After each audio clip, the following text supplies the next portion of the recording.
দর্শক, এটাই বোধহয় বাকি ছিল। এইবার একেবারে 16 কলা পূর্ণ হলো। এবার সাবেক পুলিশ প্রধান বেনজিরের সঙ্গে ব্যবসা পাওয়া গেল সাকিব আল হাসানের, আমাদের ক্রিকেটার সাকিব আল হাসান। এই সাকিব আল হাসান এত খারাপ একটা মানুষ কিভাবে হতে পারে বলেন তো?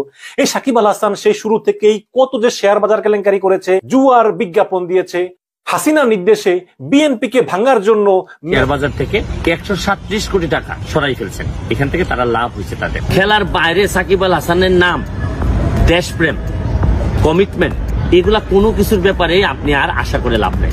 যখন আপনি সাকিব আল হাসান নিয়ে কথা বলেছেন তখন সবাই বলছে যে ব্যারিস্টার সুমনের কি যোগ্যতা আছে সাকিব আল হাসানকে নিয়ে কথা বলার। এখন সাকিব আল হাসান এমপি, আপনিও এমপি। ব্যক্তি সাকিব সাহেবের সাথে আমার কোনো ঝামেলা নাই। জুয়ার অ্যাম্বাসেডর, উনি প্রধানমন্ত্রী হওয়ার খায়েশ দেখছেন। হ্যাঁ, উনি ভাবছেন উনি ইমরান খান হবেন। এক নায়িকা গায়িকা যাদের 14 গোষ্ঠীতে কোনোদিন কোনো রাজনীতি ছিল না, কিন্তু তারা এখন এমপি হবে। সাকিব আল হাসানের নামটা আমি নিতেই চাই। হ্যাঁ, ভদ্রলোক সারা জীবন ক্রিকেটের জুয়া, অমুক জুয়া, তমুক জুয়া, বনের জুয়া, এই জুয়া সেই জুয়া, নানান কিছু খেলা টেলা। উনি ভাবলেন আরে টাকা। আসসালামু আলাইকুম দর্শক, দেশ এবং প্রবাসে, দূরে এবং কাছে, যে যেখান থেকে আমার এই ভিডিওটির সাথে সংযুক্ত আছেন, সকলকে আন্তরিক শুভেচ্ছা ও অভিনন্দন। দর্শক, শুরু থেকে সংবাদ শিরোনাম দেখেছেন, এখন বিস্তারিত। প্রিয় দর্শক, স্ক্রিনের শুরু থেকে যে ভিডিও ক্লিপটা দেখেছেন, তার সাকিবুল হাসান, ক্রিকেটার সাকিবুল হাসানের গোপন তথ্য বেরিয়ে আসলো এবং সে যে দুর্নীতি করেছে, সেই দুর্নীতির কথা বেনজিরের সাথে কিভাবে ফাঁস হয়ে গেল। দর্শক, আজকের এই ভিডিওটি দেখার জন্য যারা প্লে করেছেন সকলকে অনুরোধ করব ধৈর্য সহকারে ভিডিও ক্লিপটা পুরো কন্টিনিউ করবেন।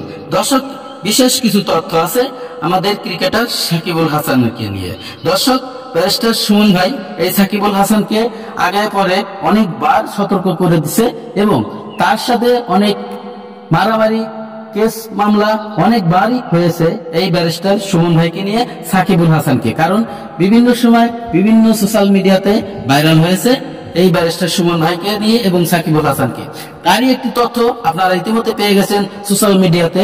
এই বেনজিরের সাথে তথ্য ঘাটাঘাটি করতে যেয়ে দেখা গেছে তার সাথে সে ব্যবসায় জড়িত আছে সাকিবুল হাসান। কিভাবে এত টাকার মালিক হলো এই দুদক এখন নতুন করে তদন্ত শুরু করেছে সাকিবুল হাসানের নামে। দর্শক, চলুন আমরা সেই ভিডিও ক্লিপটা দেখি, তারপরে আপনাদের সাথে এই ভিডিও নিয়ে আলোচনা করব। আমাদের যিনি গর্ব, আমাদের যিনি ক্রিকেটার সাকিব আল হাসান, তিনি যে বাংলাদেশে যে একটি শেয়ার কারসাজি হয়েছে কিছুদিন আগে, এটার সাথে সাকিবুল হাসান জড়িত, তার নাম আছে এখানের মধ্যে। এবং এই যারা এই কারসাজিটা করছেন তারা এই কিছুদিনের মধ্যে শেয়ার বাজার থেকে 137 কোটি টাকা সরাই ফেলছেন। এখান থেকে তারা লাভ হয়েছে তাদের। খেলার বাইরে সাকিব আল হাসানের নাম, দেশপ্রেম, কমিটমেন্ট, এগুলা কোনো কিছুর ব্যাপারে আপনি আর আশা করে লাভ নেই। যখন আপনি সাকিব আল হাসান নিয়ে কথা বলেছেন তখন সবাই বলছে যে ব্যারিস্টার সুমনের কি যোগ্যতা আছে সাকিব আল হাসানকে নিয়ে কথা বলার। এখন সাকিব আল হাসান এমপি, আপনিও এমপি। ব্যক্তি সাকিব সাহেবের সাথে আমার কোনো ঝামেলা নাই। জুয়ার অ্যাম্বাসেডর হয়েন না, গ্যামলিং এর অ্যাম্বাসেডর হয়েন না। ওনাকে কিন্তু ফলো করে আমার চেয়ে বহু বেশি মানুষ, প্রায় 1 কোটি মানুষ ফলো করে। সাকিব আল হাসানের যারা ফলোয়ার আছেন তাদের প্রতি বা তার ফ্যান যারা আছেন তাদের প্রতি সম্মান রেখে একটা কথা বলতে চাই।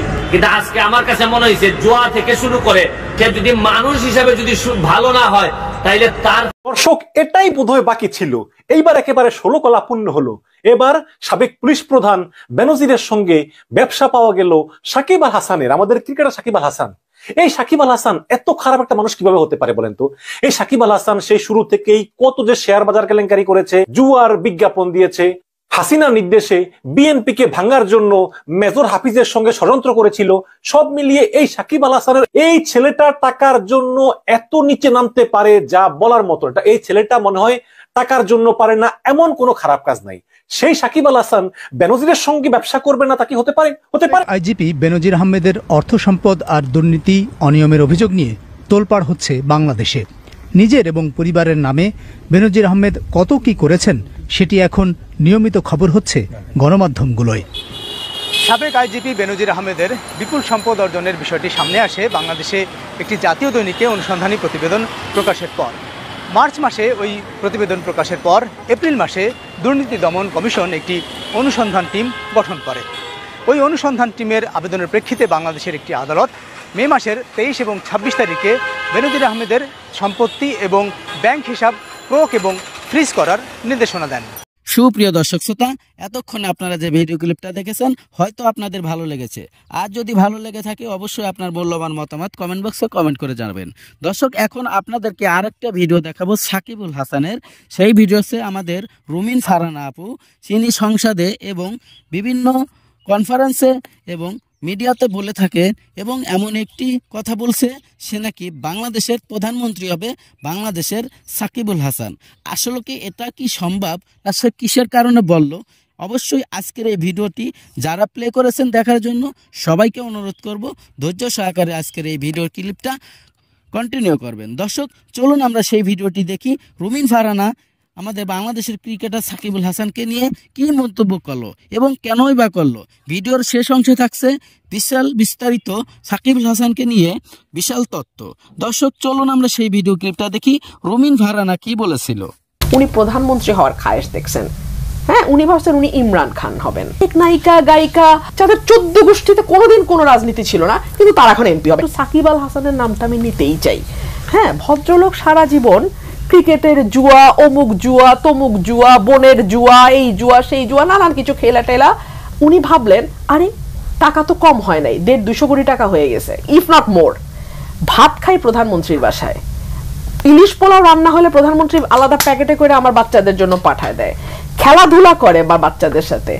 তো আমি এমপি হব না তো? তুমি সারা জীবন রাজনীতি করছো, ঘোড়ার ডিম এলাকায় কাজ করছো, তুমি এমপি হবা না? সে বাগুড়ার থেকে এমপি হবে। এমপি হওয়ার নমিনেশন নেওয়ার 2 মিনিট আগেও সে আওয়ামী লীগের প্রাথমিক সদস্য ছিল না। তার আগে নাকি উনি গেছিলেন অন্য একটি দলের সঙ্গে যুক্ত হওয়ার জন্য। কেন, সেটার রিপোর্টও খুব চমৎকার, আজকে সময়ের আলোতে আসছে। উনি প্রধানমন্ত্রী হওয়ার খায়েশ দেখছেন, হ্যাঁ, উনি ভাবছেন উনি ইমরান খান হবেন।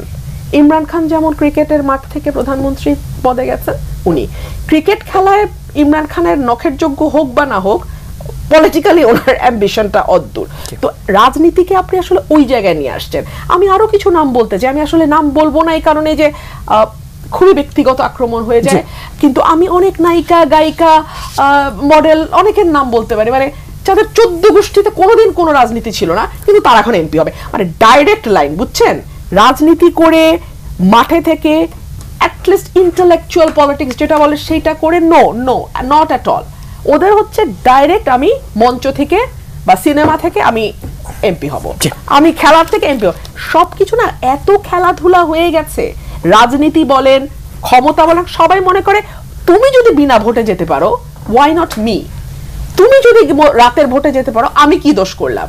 এই যে কেকের ভাগাভাগিটা, ওই বিভৎস ভিডিওটা, সংসদের আসনগুলো এখন ওই অবস্থায়। আপনারা দেখেছেন যে ইউনিয়ন পর্যায়ের নির্বাচনেও আমরা দেখেছি যে নৌকায় ভোট না দিলে এলাকায় থাকতে পারবে না, নৌকায় ভোট না দিলে কবর দিতে পারবে না, নৌকায় ভোট না দিলে AK-47 নিয়ে ব্যবস্থা নেওয়া হবে।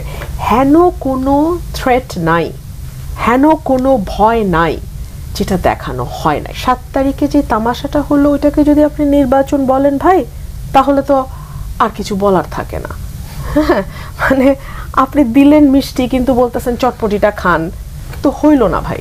যা দেখেন তাই বলেন। 7 তারিখ মানে মানে বলছে মানে যা না, যেটা এক্সিস্ট করেন আপনি সেটা বলতেছেন, তো হবে না ভাই। এখানে আজকে জর্জ ভাই আছেন, হ্যাঁ, ওনার এলাকায়, আমি ওনারে দিয়েই বলি, ওনার এলাকায় ওনার জেলার সভাপতি, if I am not wrong, আমি যদি ভুল হই please correct me if I am রং, ওখানে জেলার সভাপতি একজন আওয়ামী লীগের নেতাকে আটকে রেখে নির্যাতন করে তার ছাল চামড়া এক করে ফেলছে। তার একটা বড় অপরাধ ছিল, তিনি জাতীয় নির্বাচনে নৌকার পক্ষে যিনি প্রার্থী ছিলেন, এবং ইনসিডেন্টালি বা অ্যাক্সিডেন্টালি উনি আজকে আমাদের সঙ্গে টক শোতে আছেন, ওনার পক্ষে কাজ করেছে। মানে বিষয়টা কি, একটা ভিডিও খুব ভাইরাল হয়েছিল, আপনাদের মনে আছে কিনা জানি না, ফেসবুকে আমরা দেখেছিলাম। একটা কেক, তাদের কোনো একটা প্রোগ্রামে, প্রান্তিক পর্যায়ের একটা প্রোগ্রামে একটা কেক এসেছিল, এবং সেই কেকটা কাটার পরে যখন অতিথিরা চলে যান, ওটার উপর কিভাবে ঝাঁপিয়ে পড়া হয়েছে, এটার একটা চিত্র, ভিডিও চিত্র খুব ভাইরাল হয়েছিল। মহিলা, পুরুষ, নারী নির্বিশেষে, শিশু, কিচ্ছু বাদ নাই, শিশু লীগ থেকে বৃদ্ধ লীগ পর্যন্ত সবাই ঝাঁপায় পড়ছে, বুঝছেন? তো ওনাদের না নির্বাচনটা এরকম হয়ে গেছে। 14তে দেখছে আরে কি মজা, একটা ভোটও লাগে নাই, সরকার করে ফেলা গেছে। আসলে দেখছে আরো মজা, তাহাজ্জুদের সময় সব কাণ্ড শেষ।